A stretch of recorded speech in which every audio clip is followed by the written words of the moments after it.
Hei, väike sõber, mina olen Aasia, sinu latevärviline nurumootor. Täna räägin sulle ühe õige veidra loo. Õues lõhnas juba sügise järele. Lehed sahisesid ja õhk oli jahe. Aga taevas säras täiskuu nagu kuldne later. Aasia, väike Briti lühikarvaline kassitar, istus aknal ja vaatas, kuidas tuul viis kaasa viimaseid vahtralehti. Miski on täna teistmoodi, mõtles ta, kui tuulehoog tõi tuppa kõrvitsa seemnelõhna.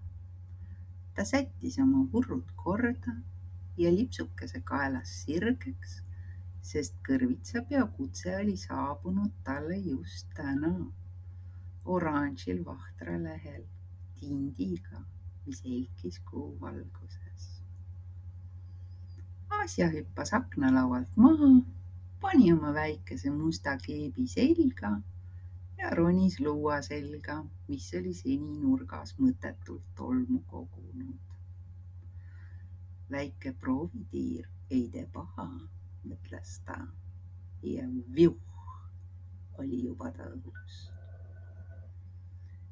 Ta lendles üle värviliste võlumetsade. All helendasid kõrvitsaväljad ja puulatvadel rippusid laternad. Kõik näis elavat värvikirevat elu. Isegi siilid kandsid väikeseid mütse ja tantsisid kuupaistel. Kui Aasia maandus kõrvitsaväljale, tervitasid teda 3 sõbralikku nahkhiirte.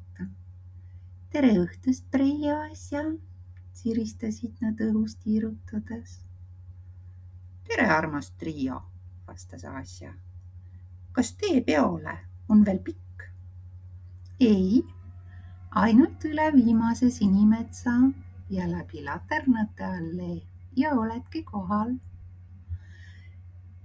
Peoplatsil põlesid 10 kõrvitsalaternad.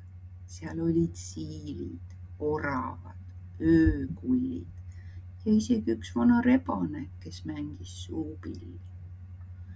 Aasia tervitas kõiki viisakalt ja tellis endale tassikese sooja piima kaneeliga. Tere tulemast kõrvitsapeole, hõikas peo peremees, hiiglaslik kõrvits, kelle silmad sädelesid nagu küünlad. Täna tantsime seni, kuni kuu loojub ja tähed haigutavad. Aasia keerutas koos nahkhiirtega hommikuni. Vurrud välkusid ja saba lehvis, tantsu jätkus kõigile. Nad tegid võistluse, kes suudab kõige pehmemalt maanduda kõrvitsa peale. Aasia muidugi võitis. Hiljem, kui muusika vaibus, istus Aasia vaikuses ja vaatas, kuidas küünalt valgus mängis kõrvitsate sees. Tead, Aasia, ütles üks väike nahkhiir. Me kardame sageli seda, mis tundub pime või võõras. Aga vahel peitub seal just kõige soojem valgus. Meie maailm on öös, hakkas nahkhiir vaikselt seletama, kui Aasia uudishimulikult tiivulisi jälgis. Meid on palju erinevaid liike. Mõni meist on pisike, kõigest 4-grammine, teine juba suurem, peaaegu väikse põldhiire suurune. Enamasti oleme tumedad, et öösse sulanduda. Me elame metsaservadel ja parkides, aga alati vee lähedal, sest just sealt leiame oma toidu. Putukad, keda öötiivad kannavad. Päeval varjume me pööningutel, vanades koobastes või puuõõnsustes ja pukkame, sest me oleme ühise eluviisiga. Mõned meist rändavad talveks soojematesse maadesse, teised aga jäävad siia ja magavad talveund, näiteks väikestes maakeldrites. Kevadel sünnivad meil pojad ja siis kogunevad emasloomad suureks sõpruskonnaks, mida kutsutakse poegimiskolooniaks. Me hoolitseme oma laste eest, ikkagi ju imetajad, nagu sinagi, Asjake. Asja kuulas suurte silmadega ja noogutas. Nii et te olete nagu öised kassid, küsis ta muiates. Nahkhiired itsitasid selle peale pehmelt. Võib-olla natuke, vastasid nad, aga meie tiivad on meie vurrud. Asja noogutas ja nurrus tasaselt.